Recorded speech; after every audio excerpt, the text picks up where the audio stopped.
नमस्कार, प्रखर राजपूत को देख रहे हैं आप और आज तारीख 15 सितंबर साल 2025 और इजराइल, फिलिस्तीन, लेबनान समेत पूरी दुनिया के खबरों के साथ एक बार फिर से आपके सामने हाजिर हुआ हूं। इस वीडियो में हम आपको बताएंगे कि तमाम अरब के मुस्लिम देशों ने अपना एक अलग नाटो देश बनाने का फैसला किया है, जिसका मतलब होगा कि इजराइल के खिलाफ अब इन तमाम अरब देशों की सेना एक साथ आकर लड़ाई लड़ेगी। और साथ ही तुर्की ने इजराइल के खिलाफ जंग की तैयारी शुरू कर दी है। क्यों तैयारी शुरू कर दी और ये तैयारी कितने इंटेंस लेवल पे है, इसके बारे में भी आपको डिटेल पता चलेगा। और साथ ही इस समय इजराइल के 20,000 सैनिक ऐसे हैं जिनकी हालत बुरी तरीके से खराब है। इनमें से कई ऐसे हैं जो पागल हो चुके हैं।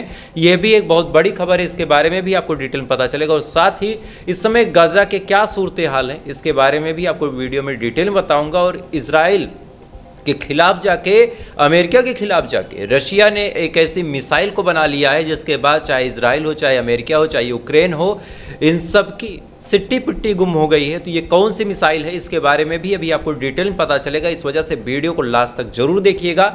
चैनल पे नए हैं तो वीडियो को लाइक करके, चैनल को सब्सक्राइब करके अपना प्यार जरूर दे दीजिएगा। और साथ ही इजराइल और फिलिस्तीन की जंग में आप किसके साथ खड़े हैं, एक बार कमेंट करके मुझे जरूर बता दीजिएगा। तब तक एक करके मैं आपको खबरें बताता हूं। और सबसे पहली और सबसे अहम खबर जो निकल के सामने आ रही है, ये OIC से आ रही है। दरअसल जितने भी मुस्लिम कंट्रीज हैं, इन सब की एक आपातकालीन मीटिंग बैठी है। और मीटिंग क्यों बैठी है? चूंकि कतर के ऊपर इजराइल ने हमला किया है और इस हमले की वजह से इजराइल को शुरू में लगा था कि जब मैं हमला कर दूंगा तो मेरा जो दबदबा है वो मिडिल ईस्ट में बढ़ जाएगा और तमाम जो मुस्लिम देश है मुझसे डरेंगे और हमास का खात्मा आसान हो जाएगा। लेकिन अब खबर निकल के सामने आ रही है कि जिस हमले के बारे में इजराइल ने सोचा था, वो हमला असल में अब इजराइल के ऊपर बैकफायर कर चुका है। बैकफायर का मतलब बड़ा साफ है कि जिस मकसद से इजराइल ने हमला किया था वो मकसद भी पूरा नहीं हुआ और उसका खामियाजा भी भुगतना पड़ रहा। दरअसल कतर ने फौरन आपातकालीन मीटिंग बुला ली, फौरन डोनाल्ड ट्रंप भी मिलने आ जाते हैं। और अब अपडेट आई है कि तमाम मुस्लिम कंट्रीज़ ने साफ तौर पे कह दिया है कि अगर इजराइल के खिलाफ अभी हम एकजुट नहीं होंगे तो अगला नंबर हमारा ही होगा। क्योंकि जाहिर सी बात है, कतर के ऊपर हमला जब हो गया तो तमाम मुस्लिम देशों की आंखें खुल गई कि भाई अब मौका है, साथ आ जाओ, नहीं तो अगला नंबर किसी का भी हो सकता है। इसी को लेकर तुर्की के जो डिफेंस मिनिस्टर अंकारा है, उन्होंने भी बयान दिया। उन्होंने कहा कि अब अगला नंबर किसी का हो तो वो हमारा ही होगा। क्यों? उसके पीछे भी कहानी है। देखिए, साल 2000 के आसपास तक कतर के साथ साथ चाहे तुर्की हो चाहे इजराइल, इन सबके ताल्लुकात बड़े अच्छे थे। खासकर तुर्की और इजराइल के ताल्लुकात तो बहुत अच्छे थे। लेकिन सीरिया का जब मामला हुआ और सीरिया में जब तक था पलट हुआ, उस टाइम के बाद से तुर्की वहाँ अपनी ताकत दिखाने की कोशिश करने लगा। इजराइल वहाँ पे खुद हमले करना शुरू कर देता है। इसी दौरान कई बार आपने सुना भी होगा कि तुर्की के जहाज़ और इजराइल के जहाज़ एक दूसरे के आमने सामने हो गए। लेकिन उस दौरान तो दोनों के जहाज़ अगल बगल से निकल गए।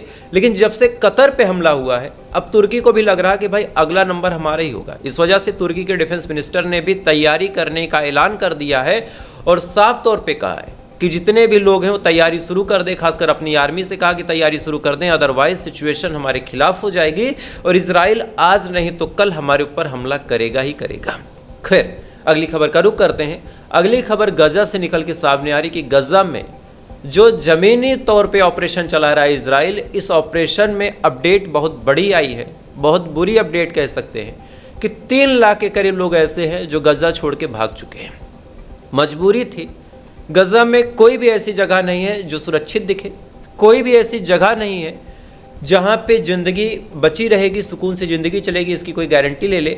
और कोई भी ऐसी जगह नहीं है गजा के अंदर जहाँ पे इजराइल की गोलियाँ और इजराइल के बम ना पहुँचे। तो अब उसको लेके अपडेट आई है। हिंदी में भी आप आर्टिकल पढ़ सकते हैं, बगल में चल रहा होगा कि कल जो हमला हुआ, इस हमले में 13 के करीब लोग मारे गए।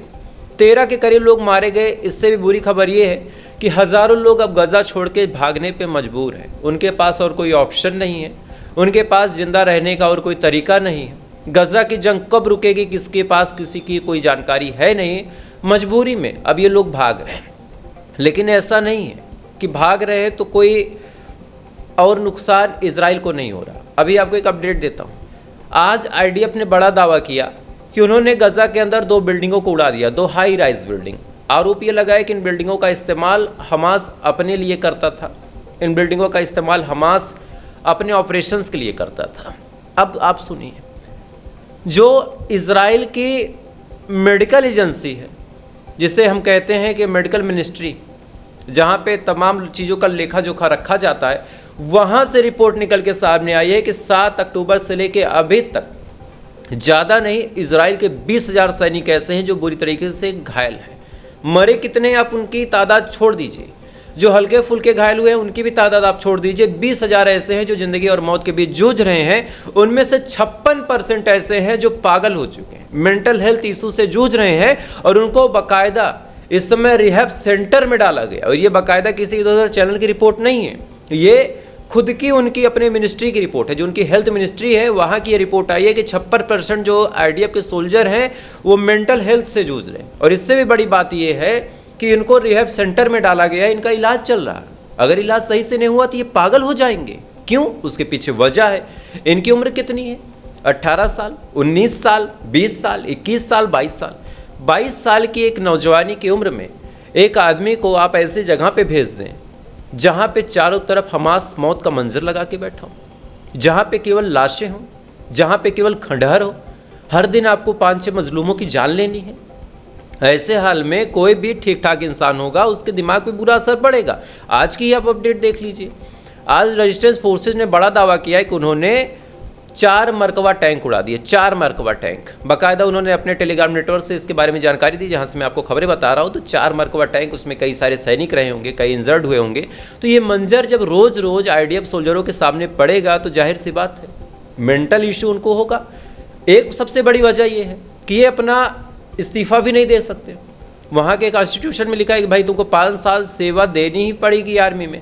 तो इन तमाम चीज़ों की वजह से आज अपडेट आई है कि 56% IDF के सोल्जर ऐसे हैं जो मेंटल हेल्थ से जूझ रहे हैं।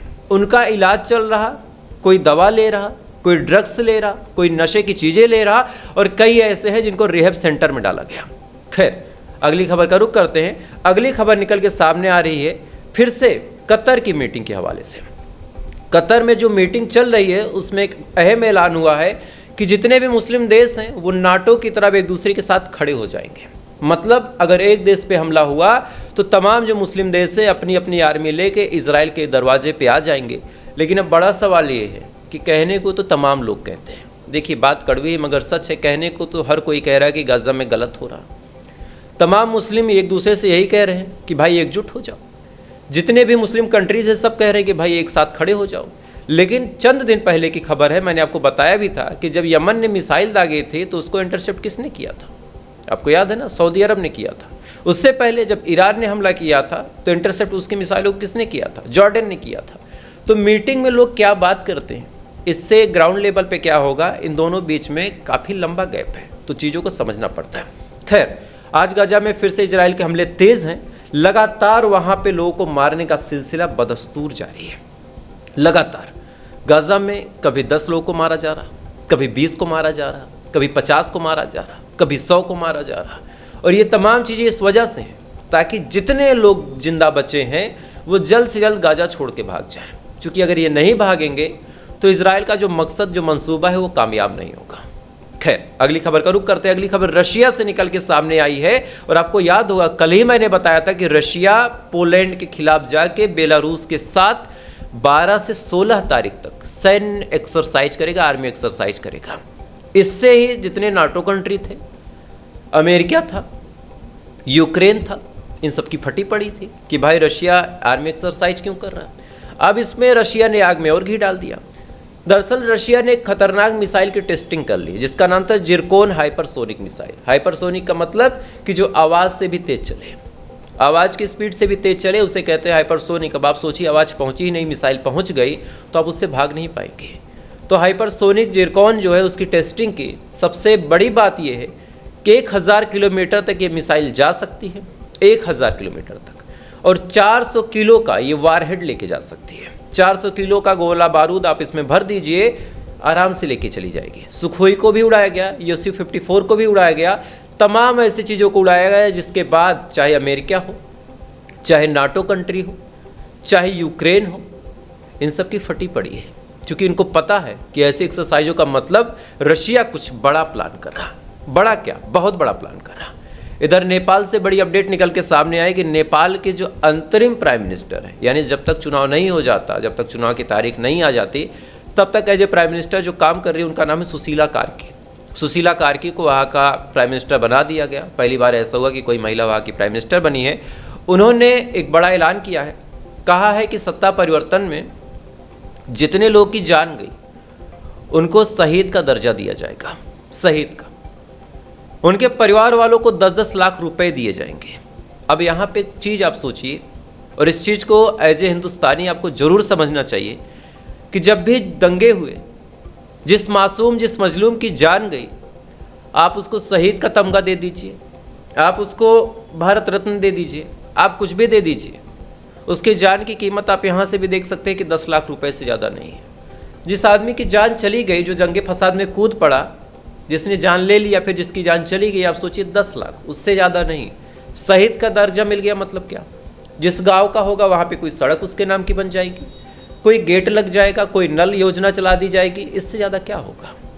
अब सोचिए, इससे ज़्यादा उस आदमी की कीमत नहीं थी। लेकिन इस बात को आदमी समझ ना पाया, अपने परिवार को छोड़ के चला गया, अपनी ज़िंदगी ख़त्म कर ली, और रिजल्ट क्या निकला आप खुद देख सकते हैं। खैर, अगली खबर का रुख करते हैं। अगली खबर नॉर्थ कोरिया से निकल के सामने आ रही कि नॉर्थ कोरिया से बड़ी अजीबोगरीब अपडेट आई है।